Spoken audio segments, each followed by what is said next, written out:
Hello everyone, நான் உங்கள் ஸ்ரீஜோ. இப்போ ஒரு குட்டி கதை ஒன்று பார்ப்போமா?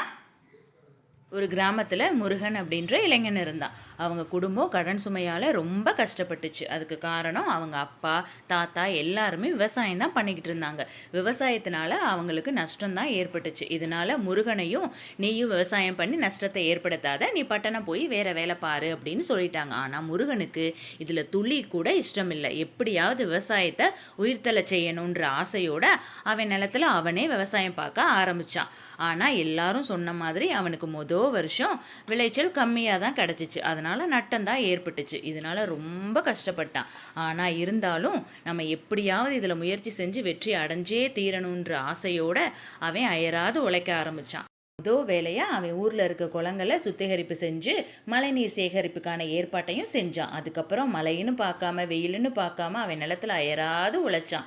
அது மட்டும் இல்லாமல் அவன் நிலத்தில் இயற்கை உரங்களை மட்டுமே அவன் பயன்படுத்தினான். அதனால அடுத்த வருஷம் விளைச்சல் அமோகமாக இருந்துச்சு. அது மட்டும் இல்லை, அவன் நிலத்தில் விளைஞ்ச பயிர்களாக இருக்கட்டும், காய்கறிகளாக இருக்கட்டும் மிகவும் சுவையாக இருந்துச்சு. இதனால சந்தையில் அவனுக்குன்னு ஒரு தனி வரவேற்பு கிடைச்சிச்சு. அதனால அவன் கடன் எல்லாம் அடைச்சிட்டான். இது மட்டும் இல்லை, கலெக்டரும் அவனை கூப்பிட்டு பாராட்டவும் தெரிவிச்சிருந்தாங்க. இதனால் அவனுக்கு ரொம்ப சந்தோஷம் மட்டும் இல்லை, பெருமிதமாகவும் இருந்துச்சு. எப்படியோ விவசாயத்தை உயிர்த்தலை செஞ்சிட்டோம்னு ரொம்ப சந்தோஷமும் பட்டான். இக்கதையின் மூலம் நாம் அறிவது என்ன? முயற்சி எப்பொழுதும் திருவினையாக்கும்.